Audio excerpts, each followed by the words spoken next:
the international parliamentary response to institutionalized killing under occupation. This webinar is organized by the League of Parliamentarians for Al-Quds and Palestine today on Tuesday, 14th of April 2026. I will be the moderator of the webinar. My name is Said Ibrahim, Said Noh, the Deputy Minister of Natural Resources and Environmental Sustainability of Malaysia, and also a Member of Parliament, as well as the Executive Committee member of the League.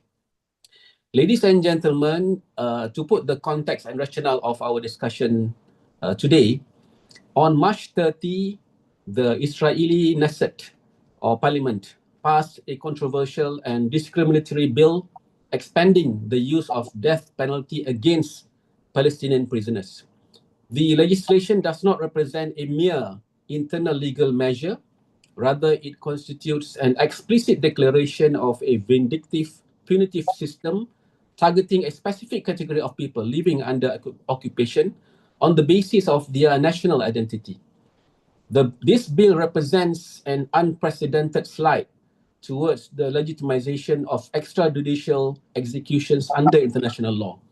And it carries the following grave legal consequences on war crime, crime against humanity, entrenchment of the apartheid regime, flagrant violations of international treaties.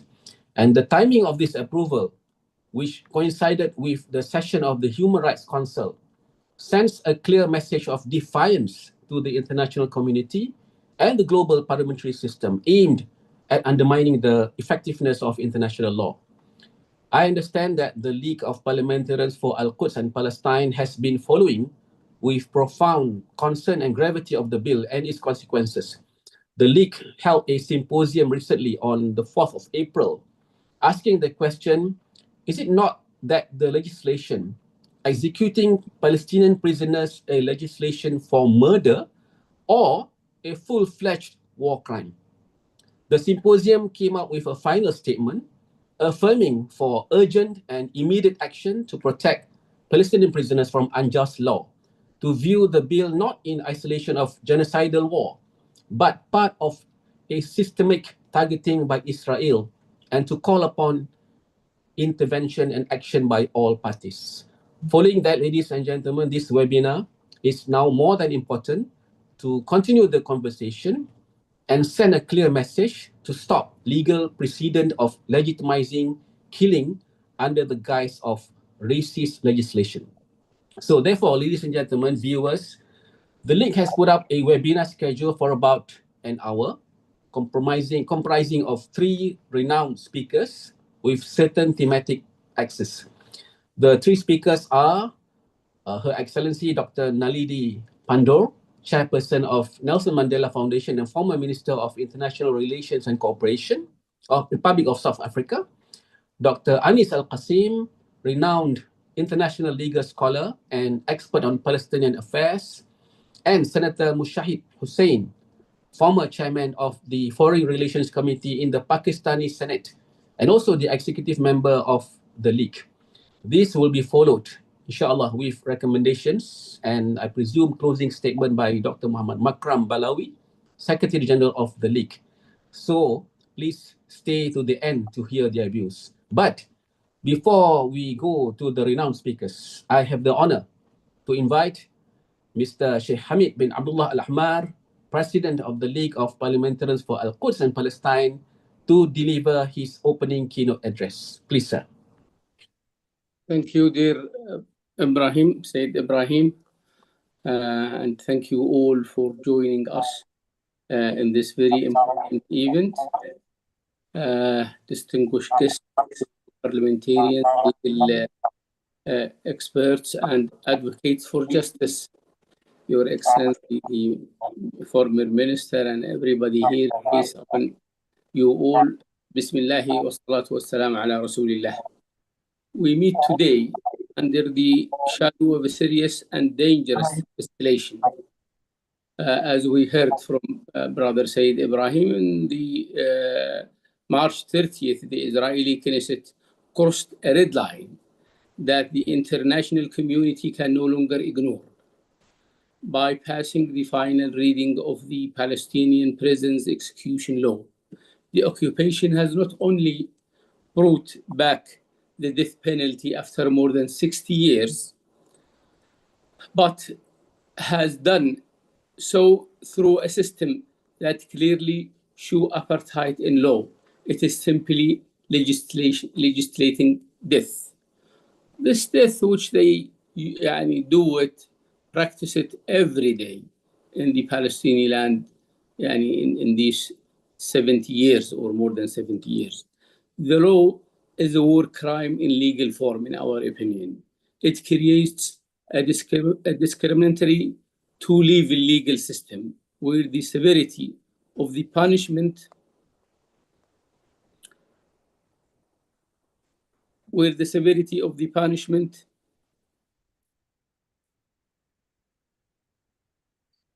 is determined not by the act, but by the national entity of the person, by allowing a death sentence by a simple judicial majority, and even permitting judges to impose it without a request from the prosecution.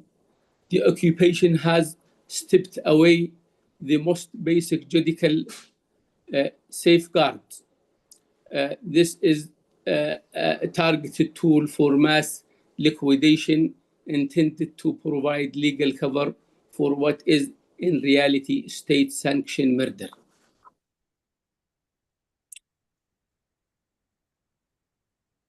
One moment.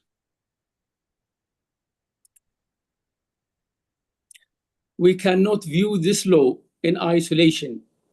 It is the culmination of a systematic campaign of genocide and inhumanity.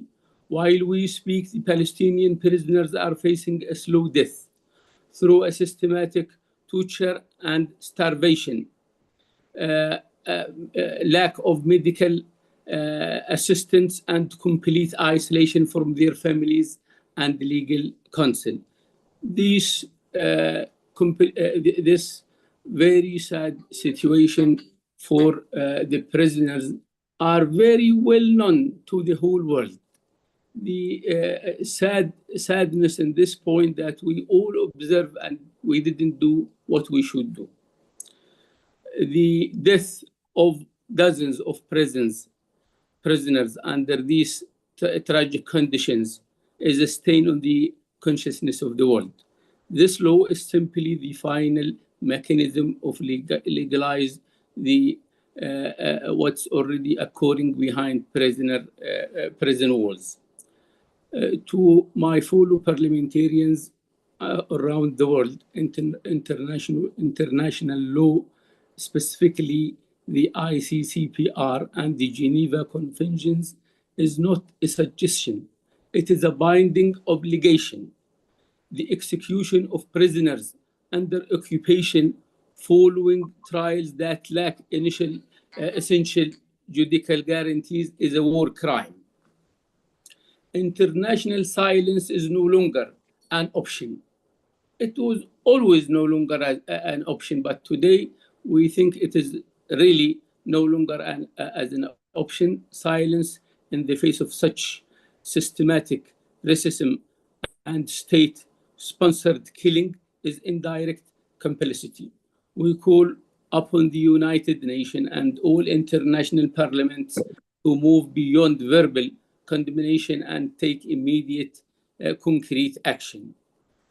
One, demand the immediate repeal of this law through maximum diplomatic and legislative pressure. Two, ensure international protection by deploying monitors to Palestinians' detention centers immediately. Three, initiate independent investigations into crimes of torture and starvation that have become systematic in these prisons against the Palestinians. Four, hold leaders accountable before international court. Those who legislate death must face the scales of justice. And fifth, I do believe that it is inappropriate today to keep the Knesset as part and member of the international community, like the IPU and other international unions. Today they should be expelled. Today they should be nominated as participating in these war crimes, and they shall not continue to be part of these associations. The League of Parliamentarians for Al-Quds and Palestine remains there for the Palestinians. We will not stop until the rights, dignity, and lives of Palestinian prisoners are protected under the full weight of international law. Thank you for joining us in this urgent call to action. Justice for Palestinians and is justice for the whole world. Wassalamu alaikum wa rahmatullahi wa barakatuh. Waalaikumsalam warahmatullahi wabarakatuh. Thank you, Mr. Sheikh Hamid Ahmad, for the keynote address and a very important message about how we should react. And of course, international silence is no longer an option. And of course, at the same time, also, we are aware that close to 10,000 Palestinians are being held right now. And we are talking about detention centers, and they have been there. They are not just there as prisoners, but also tortured. And now with this new bill coming up, it will be a mandatory death penalty on them. So I would like now to move on to our next speaker. She is Her Excellency Dr. Naledi Pandor. As I mentioned earlier, the chairperson of Nelson Mandela Foundation and former Minister of International Relations and Cooperation, Republic of South Africa. We hope that she will be able to also address us based on her experience in South Africa and also the international solidarity work that she has done before this. So the floor is yours, Dr. Naledi Pandor, for about 10 to 15 minutes. Thank you very much, Mr. Chairman, and warm salams to all the participants and to those who join us online. All who are listening in would be aware that the apartheid state of South Africa used the death penalty as a political tool for many years against freedom fighters who were objecting to the imposition of apartheid. The Israeli apartheid state strenuously rejects being cast as an apartheid state, and yet in much of its legislation, it mirrors exactly the acts of the colonial apartheid state. And so I think by this very action that has been adopted by their parliamentarians, it provides further evidence of the degree to which apartheid Israel is a true copy of apartheid South Africa. In this month of April in South Africa, we recall a young freedom fighter called Solomon Mahlangu. Solomon Mahlangu was executed by the apartheid state 47 years ago on the 6th of April. He was a freedom fighter, a member of our armed wing of the liberation movement, Umkhonto weSizwe.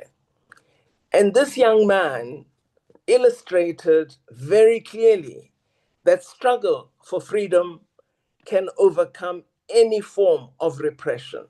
And so it is important, as we deliberate on this new proposed legislation, that we remind the freedom-loving people of Palestine that a struggle can never be quenched, that a struggle must always continue. At the hanging line, Solomon Mahlangu, at the young age of 22, said the following words, just as the hangman approached him. He said, "Tell my people, my blood will nourish the tree that will bear the fruits of freedom. Tell my people I love them. They must continue the fight." And then he shouted, "Aluta continua," the struggle continues. And this is what we must say to everyone, today. And as this committee of parliamentarians for Al-Quds and Palestine, I urge that strong collaboration be formed with all progressive parliamentarians across the world, and that the voice of parliamentarians should be heard in the International Parliamentary Union and other formations, indicating stringent objections to the action that has been taken by the Parliament of Apartheid Israel. And the question should be asked, why should this Parliament be included in democratic international institutions when its actions are patently against human rights, democracy, and human dignity?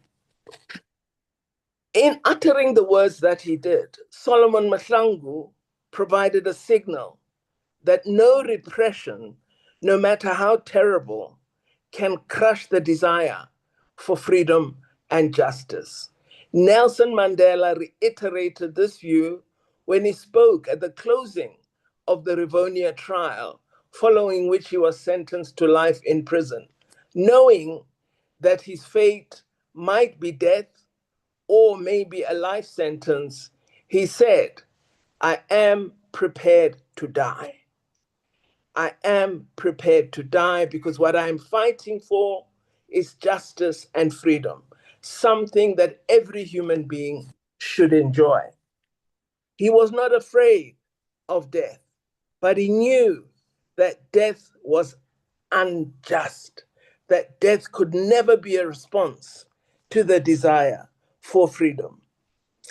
The apartheid state committed many crimes against humanity.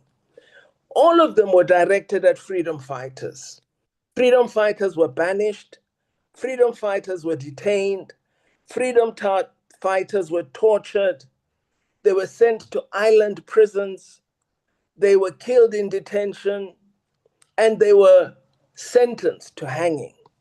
But no matter how cruel and extreme their actions to end freedom, the struggle for freedom strengthened and developed ever more impactful strategies.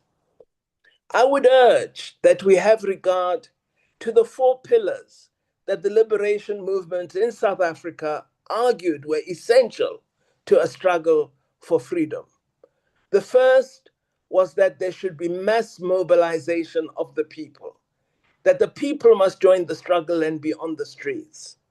The second was that we should build bonds of international solidarity and ensure, as progressive loving men and women throughout the world in civil society, that we work together to fight injustice and build a wall of coordinated campaigns that would eventually overcome the apartheid state of Israel's practice of injustice. We did it with respect to South Africa. We must do it with respect to the people of Palestine.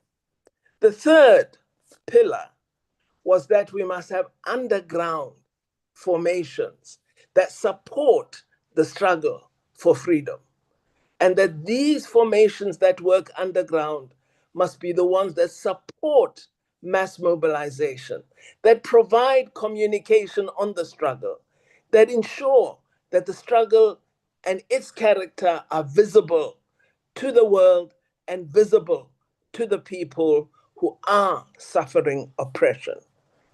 The fourth, of course, is that of armed struggle, of which Solomon Mahlangu, the young 22-year-old, was a part. He was a soldier of the struggle for freedom. And the liberation movements argued that these 4 pillars were necessary for a successful execution of a struggle for freedom. Now, what we see today is that the apartheid state of Israel has abandoned all pretense at being a civilized Western democracy. Since it has been called out for the genocide in Gaza and the current ethnic cleansing in the West Bank, the shield of impunity has been lost, and the Israeli state can only resort to increased breaches of international law. We saw this with the apartheid state. As resistance became stronger and stronger, both locally and internationally, stringent laws were strengthened further, harsher punishment, more torture, more death. We see this with respect to apartheid Israel. Nelson Mandela and his comrades showed apartheid South Africa that no repression can dim liberation. The adoption of the cynically named death bill by Israel's illegal, undemocratic legislature is an arrogant and cruel intention to desert all international law prescripts and to extend the genocide to the murder of illegally imprisoned Palestinians. The international community must work together to intensify global efforts to mount a campaign to free Palestine, a campaign directed at ending apartheid Israel impunity. This death law must be responded to with immediate call for sanctions and boycott. The global community must demand access to all political prisoners and ensure access is granted to the International Red Cross, as was done with Nelson Mandela and his fellow companions in prison on Robben Island. They were protected by international law, by international access, and we must demand the same for Palestinians illegally detained by Israel today. We should encourage an increase in global protests against this inhumane law. We should develop a common resolution for parliaments to adopt. We should ask all legal scholars on human rights law, as well as on international law, to make public statements against this proposed legislation. Because we must recall that that legislation has not yet been adopted as final law. It is in the stage of consideration, and we need to stop it in its tracks now before it goes further. We must also intensify calls for the United Nations to establish a UN committee on apartheid Israel, just as we had a committee that supported the liberation movements in South Africa against the apartheid state's actions. The role of the United Nations is imperative to addressing the breaches of international law committed by Israel. As I said earlier, at the conclusion of the Rivonia trial, Nelson Mandela spoke of his readiness to give up his life for his people. While serving as president of a free South Africa, he spoke of the cruel futility of the death penalty. Mandela would be horrified and disgusted at legislators who sip champagne as they adopt one of the cruelest forms of torture. Israel is a state that very closely reflects apartheid South Africa. It has no respect for human rights, for justice and freedom, and should not be treated as a respectable state. The only adequate response to this death law is intensified global action for justice. As Solomon Mahlangu said at his death, "A luta continua." The struggle must continue. I thank you.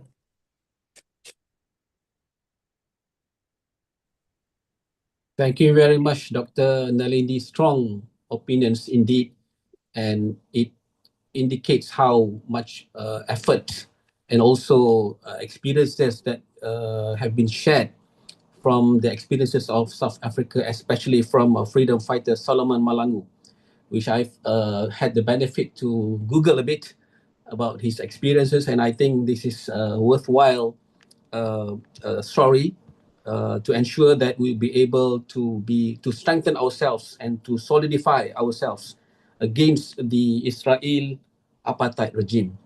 And I also am very glad to hear about the 4 pillars, which I think is very pertinent to ensure that it's not just about legal action, but there are also mass mobilization, the importance of building bonds and solidarity, and also forming a real underground formation about very important things like communication. And therefore, I think this is something worthwhile. We draw the experiences from South Africa, and therefore we must ensure that now the impunity by Israel would be able to be challenged by all over the world, parliamentarians, United Nations, and the rest. Thank you very much again to Dr. Naledi. So our next speaker is Dr. Anis. Dr. Anis Al-Qasim, renowned international legal scholar and expert on Palestinian affairs. So I would assume that he will be talking more about the international treaties, the flagrant violation of international treaties such as the Geneva Convention, and also the International Covenant on Civil and Political Rights. Those are very important treaties that have been, flagrantly violated by Israel. So the floor is yours, Dr. Anis, for about 15 minutes. Thank you, sir. And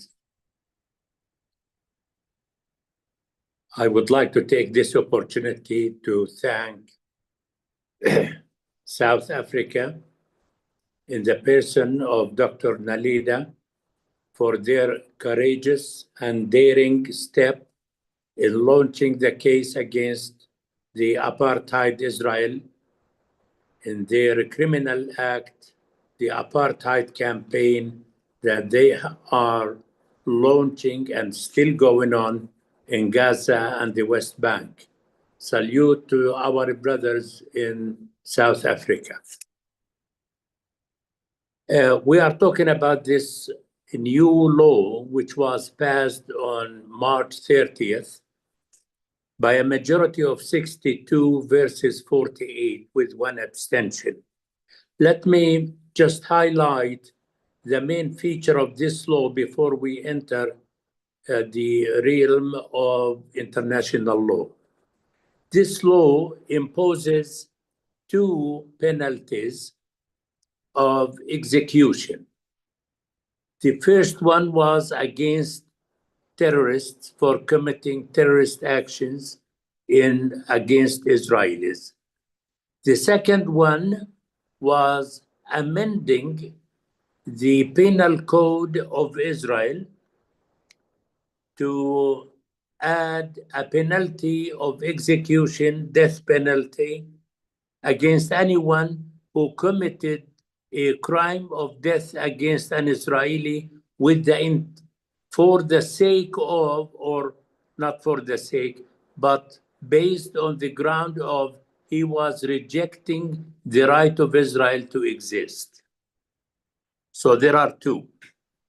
The first one, it is conditional that the one who commits the terrorist act must be a resident of the West Bank. And that resident must be registered in the People's Registry, which means he must be a Palestinian, because no one will be in that registry except a Palestinian. And he must be a resident of the area, and the area was defined in the law as the West Bank.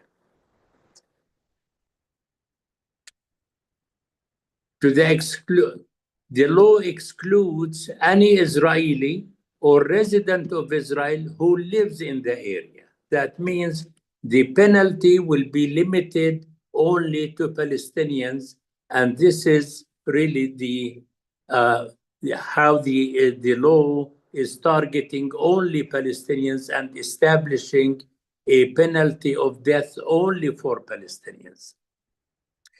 The court, which is a military court, must rule for execution of the suspect. And the execution must be hanged, not by using other methods. Must be hanged. The court is obliged to sentence the suspect for death penalty, irrespective of what the prosecutor says or asks. The judgment should not be unanimous judgment by the 3 military judges, but it could be held by majority vote. No right of appeal, no right of reconsideration, or any form of challenge to the judgment. The judgment must be implemented within 90 days. Only the Prime Minister has the right to extend that 90 days to 180 days, but the Prime Minister does not have the right to amend or suspend the judgment.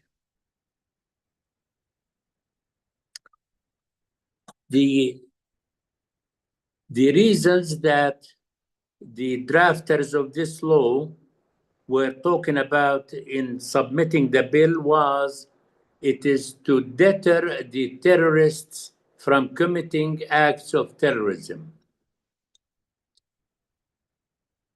There was lots of evidence in rebutting this reason, because scholarly work demonstrated that death penalty did not mitigate or frustrate the act. And those opinions were given by 2 experts who appeared before the Knesset committee, one from Oxford, the other one from Ben Gurion University in Israel. It was obvious from the debate in the Knesset that the intention was not really to deter, but really revenge. Of course, this comes in context and in harmony with the genocidal policies that the Israeli government has been pursuing ever since Gaza. Now we come to the evaluation of this law. At the outset, we should say that the Knesset has no right, absolutely no right, to legislate any law for the occupied territories, because the occupied territories are subject to international humanitarian law, meaning the Hague Convention and the Geneva Convention and the customary law. The law intended to strip the occupied territories from its status as an occupied territory. The West Bank as an occupied territory, and Israel is a belligerent occupant. The belligerent occupant has no authority in law to change the legal status of the occupied territories. But this law apparently is intended to change the legal status of the West Bank and make it an Israeli territory. It is obvious that this law is based on the philosophy of Zionism, which is apartheid, even in death sentences. And I would like to remind Dr. Naledi that sometimes Palestinians, they are envious of the South Africans because they lived under apartheid system that maintained the black majority in their land. The Israeli apartheid is exceptionally unique because they have to uproot the aboriginals and they throw them outside their borders. And therefore, we are facing an apartheid a la Zionism, It's a unique feature of apartheid. This law also is violate the Geneva Convention, because in Geneva Convention, the fourth convention is talking about the occupied population as a protected people. And therefore, this law negates the status of the people of the West Bank from being protected civilians. It also negates or undermines the third Geneva Convention regarding the POW, prisoners of war, because those who are suspect of committing an act of resistance, they are treated by Israel as regular criminal, and now they are subject to execution. While at this time, under Geneva Convention, they are POW, prisoner of war. Whether a prisoner of war or a protected civilian under the fourth Geneva Convention, there is no penalty for execution. They are protected on both sides, on both counts, whether POW or a protected civilian under the fourth Geneva Convention. Therefore, this law encroaches on international law, especially the Geneva Convention.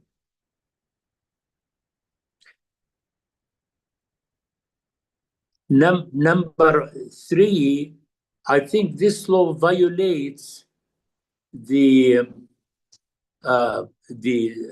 Convention on the Civil and Political Rights, especially Article 6, because the right to life is a sacred life. Israel is a party to this, and it's endorsed this convention in 1991. Therefore, it is a violation of an international obligation to which Israel is a party. Furthermore, the right to execute whether a civilian or a resistance in the occupied territories, it's a violation of the customary international rule number 88. As you know, that the International Red Cross has codified the customary rules, and this is rule number 88. Furthermore, some philosophers argue that the trend in the world community, about 2/3 of the world community now, is whether prohibiting or not using the death penalty, because it is a violation of the International Convention on the Prevention of Torture, because this is considered, or execution is considered, a form of torture.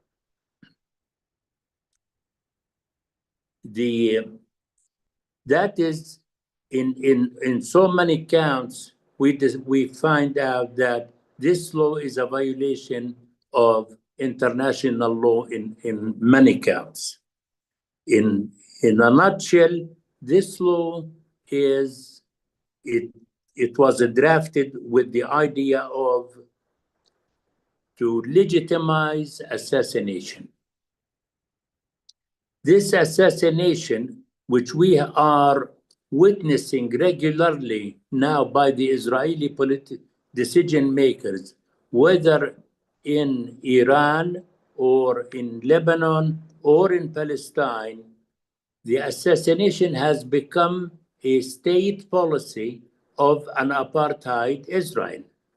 The assassination is really a regular crime that fits with criminals, not with the state. And therefore, this law really fits with this category of committing crimes of assassination. And therefore, there must be a campaign, and I subscribe to what Dr. Naledi said, about using the international organization, but also we must utilize a campaign, or must campaign the third world countries to redefine their relationship with Israel, as the International Court of Justice subscribed or directed the world community in its advisory opinion of 2024, when it directed the community of states to redefine their relationship with Israel, as Israel committing, or what is doing in Gaza is a plausibly genocide. And therefore, the international community is under the obligation to take actions to curb the Israeli policies by boycotting Israel, or using all measures to force Israel to stop or change its policies and to come in compliance with international law. Thank you. Thank you very much, Dr. Anis Qasim. It's a very insightful speech about the flagrant violation of all law by the death penalty law, new law by Israel. And I just like to pose just a very simple question, if you don't mind, because I think I think a lot of people will be asking this. It is a law in the Israel Knesset, but is it a possibility for us, or a room for us to challenge the law? How can we challenge the law? And whether it is something which can be done at the international level, or at certain other platforms? Is there a possibility for us to challenge the law, Dr. Anis? It cannot be challenged legally, or not legally. It cannot be challenged before an international tribunal, like the ICJ, for example, or the ICC. It can be challenged only by diplomatic campaign against Israel. Now, if we have, say, 50 states or 60 states to decide to suspend their economic relationship with Israel because of this law, or any other Israeli law, I think that will make an impact on Israel to reconsider. But Israel is not afraid or worry or pay attention to any legal action, as we see, for example, when the arrest warrant issued by the ICC against Netanyahu and Gallant, it paid less attention. And of course, it has an insurance policy from the United States. The United States is giving it all the protection it needs against legal action. That's true. Thank you very much, Dr. Anis. So we'll move on to our next speaker, who is also a renowned speaker. I know he has appeared in many of the renowned media organizations like Al Jazeera and the rest. I've seen some of those videos as well. So I would like to welcome now Senator Mushahid Hussain, former chairman of the Foreign Relations Committee in the Pakistani Senate, and also executive member of the League.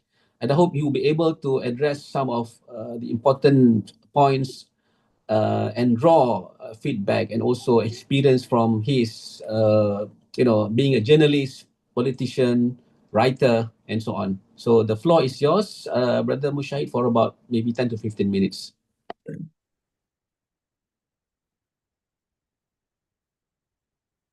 Please unmute. You're not on. Yes, thank you so much. Thank you, my dear brother Sayyid Ibrahim Sahib, esteemed brother from Malaysia, and I would like to compliment the Prime Minister of Malaysia, His Excellency Anwar Ibrahim, for taking a very strong, very clear position on Zionism, on Israeli expansionism, and we are proud of Malaysia and Malaysia's role, mashallah.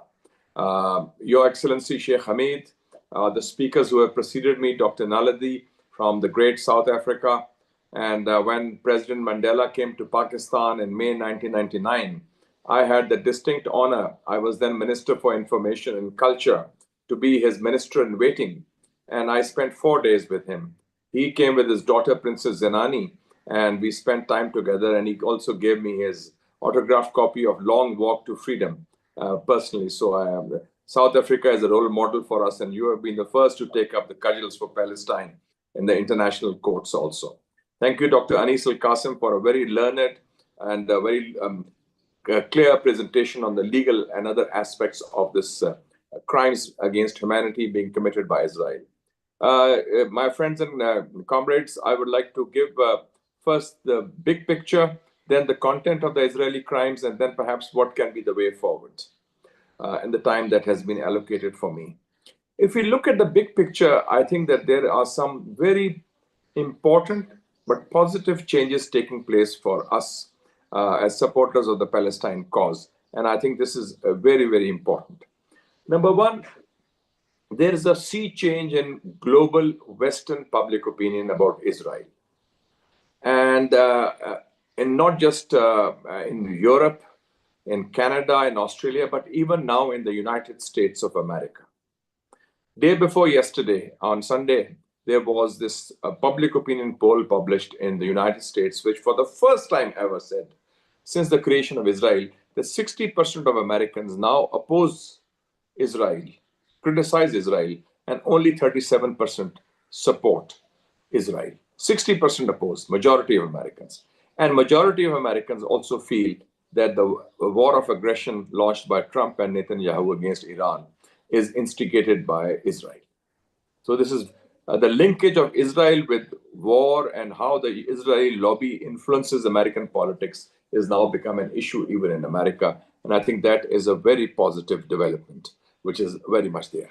Secondly, the US-Israeli war of aggression, despite devastation of Iran, Iran has shown through its defiance that the myth of Israeli invincibility can be shattered, that when two nuclear powers, Israel and America, attacked Iran illegally, without justification, Iran has not only stood its ground, but Iran has pounded Israel also, and also withstood the American devastation. I think the Americans and Israelis have already lost the war, not just morally, but politically as well. And also militarily, there's a stalemate. They are unable to browbeat or subdue Iran.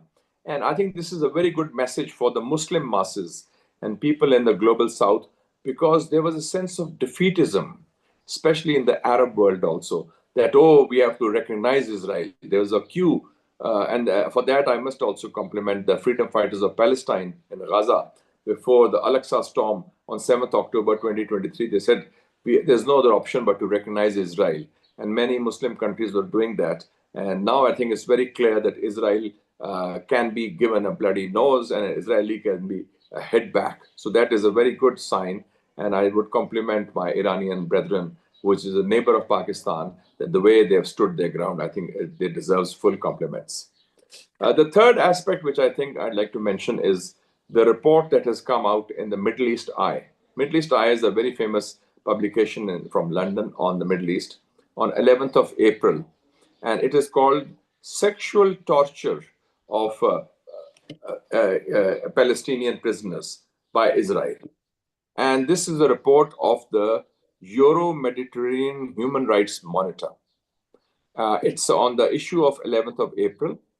And I'd like to read some excerpts of this report, because this is a very, it shows the extent of crimes, which in my view have exceeded the crimes of the Nazis and the fascists in terms of their moral depravity and also the content of the viciousness of the crimes, and where they used even dogs for sexual torture.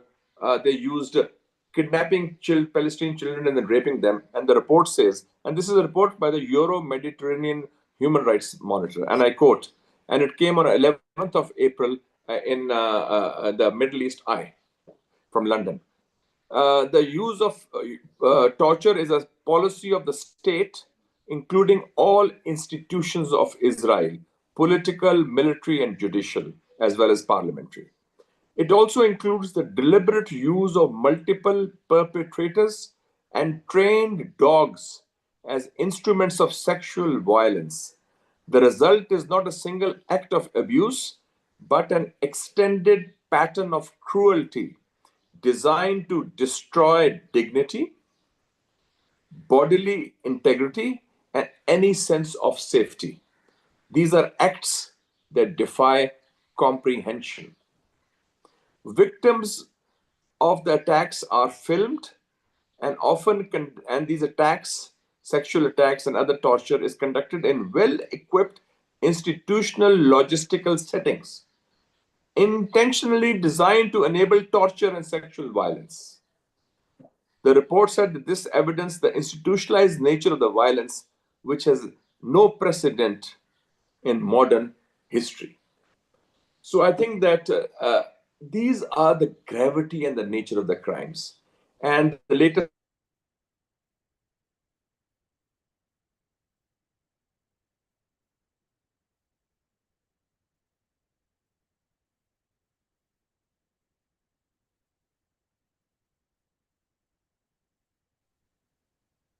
We seem to have lost contact with Sultan Mujahid for now. We'll try to get him back online.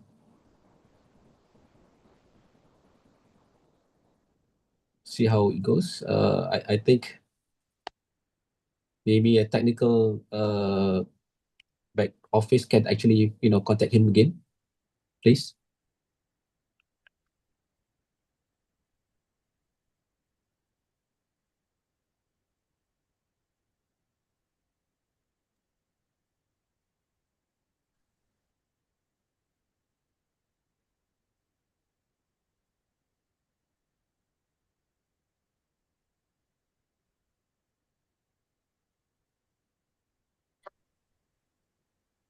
can you hear me now? Yes, we can hear you now. Sorry, I think something snapped. So this is the context which we are dealing with.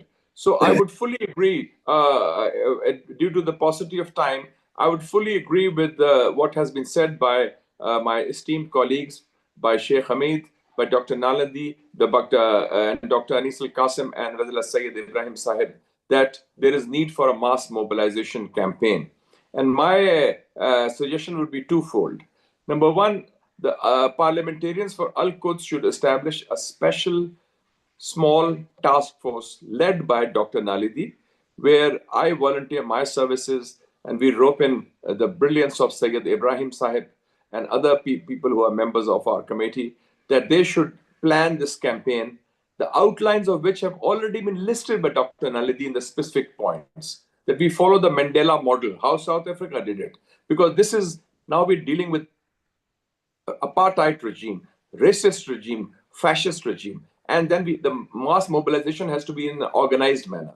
And we in the secretariat at the Parliamentarians for Al-Quds in Istanbul should prepare a short 2-3 page fact sheet in English and Arabic and also Italian or Spanish or whatever languages you have, or French. And they should disseminate that this is the kinds of crimes they're committing. These are the issues, tuck. So we can educate the parliamentarians, the opinion leaders, and take a case to the American Congress, to the European Parliament, to the Human Rights Council. I think this has to be a sustained campaign. It can't be one-off. We have a webinar and then we have a live happily ever after. This has to be that kind of mobilization. And to do that mobilization, it needs leadership and direction, will and skill to do the job. I, as a former journalist and a person, as Sayyid Ibrahim Sahib said, I come frequently on television also, and I enjoy this. In the battle of ideas, we have to give our narratives based on logic, facts, and wisdom. I think this is a challenge for all of us, and we should take it forward. And I think that given the international setting, I feel that global environment is now conducive to the perspective about the victimhood of Palestinians and the fascism and the extremism of the Zionists. So this is a strike while the moment is hot. And as there's a Latin saying, finally, carpe diem, seize the moment, seize the hour. Thank you. And I'm willing and ready and able to volunteer my services for that as best as I can. Thank you, sir. Thank you, Excellency Sayyid Ibrahim Sahib. Thank you very much, Senator Mujahid, for that insightful views, as usual. Giving an overall view about how the opinion of the world is on Israel, and also how the continuous impunity by Israel is also being seen by the rest of the world. But it's just a matter of now, importantly, what action can we take?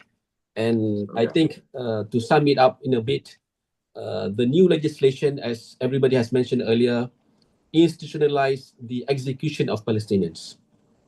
That's basically it. And the law also adds another official killing mechanism to the existing practices of systemic oppression and lethal force. So what has been done earlier, I mean, in terms of genocide, apartheid, and now it adds on with this new death penalty bill, I think is just basically another form of killing mechanism to the Palestinians. And therefore, I think there's some, action or recommendations that is required from this. So I would like now to move straight away to looking at the recommendations and closing statement. I would now like to invite Dr. Muhammad Makram Balawi, Secretary General of the League, to at least share with us, basically based on what was mentioned earlier, some of recommendations and closing statement. So please, Dr. Makram. Thank you, Dr. YB Sayyid Ibrahim. It's a great honor. Let me read the concluding statement. We have already added a paragraph upon Her Excellency's recommendation, Dr. Nalandi Ponder, on the number and condition of the Palestinian prisoners. Bismillah ar-Rahman ar-Rahim. Concluding statement of the webinar titled Legislating Death, Israel's Execution Law Against Palestinian Prisoners, a War Crime in a Parliamentary Clothing. On April 14, 2026, the League of Parliamentarians for Al-Quds and Palestine convened a critical parliamentary-legal webinar to address the Israeli Knesset passage of the Palestinian Prisoners Execution Law. This legislation is condemned in the strongest terms as a war crime in parliamentary clothing and a flagrant violation of international humanitarian law and the Geneva Conventions. The League considers this law as unprecedented escalation that consolidates a policy of revenge and physical liquidation against Palestinian prisoners. The webinar highlighted that the law establishes a framework of apartheid in legislation, creating a discriminatory two-tiered legal system where severity of punishment is determined by national identity rather than the act itself. By stripping away essential judicial safeguards such as allowing death sentences by simple judicial majority and permitting judges to impose them without a prosecution request, the occupation has provided legal cover for state-sanctioned murder. This system effectively transforms detention centers into tools of mass liquidation and violates the most basic standards of justice and the right to life.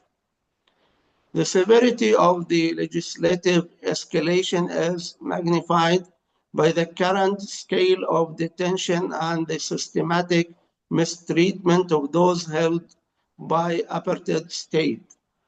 As of early April 2026, the number of prisoners and detainees in Israeli occupation prisons have exceeded 9,600 prisoners. This includes 84 women and approximately 350 children. Furthermore, there are 3,532 administrative detainees held without trial or charge, and 1,251 individuals classified as unlawful combatants a figure that does not account for all detainees from Gaza held in military camps. Today, the identity of 323 martyrs from the prisoner movement are known, having perished under the weight of this systematic brutality. The law serves as a final mechanism to legalize the atrocities and the slow death already occurring behind prison walls through torture, starvation, and medical negligence. The League, supported by the insights of speakers including Dr. Nalandi Ponder, Dr. Anis Al-Qasim, Senator Mushahid Hussain, Mr. Hamid Al-Ahmar, and Honorable Sayyid Ibrahim Sayyid Nuh, calls upon United Nations and international parliaments to take immediate, concrete action. We demand the immediate repeal of this law through maximum diplomatic pressure and the urgent deployment of international monitors to Palestinian detention centers. Additionally, we call for independent international investigations into crimes of torture and starvation, and for occupation leaders to be held accountable before international courts. In closing, the League of Parliamentarians for Al-Quds and Palestine, led by its president Hamid Al-Ahmar, remains steadfast in its mission. We will not stop until the rights, dignity, and lives of Palestinian prisoners are protected under the full weight of international law. We reiterate the international silence is no longer an option, as justice for Palestine is essential for justice in the world. Thank you. Thank you very much, Dr. Muhammad Makram, on that concluding statement.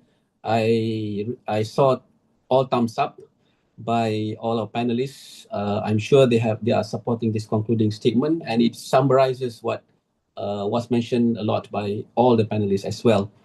So with that concluding statement, I trust that this will be shared across the media and also all parliamentarians, so that we get full support from all of them.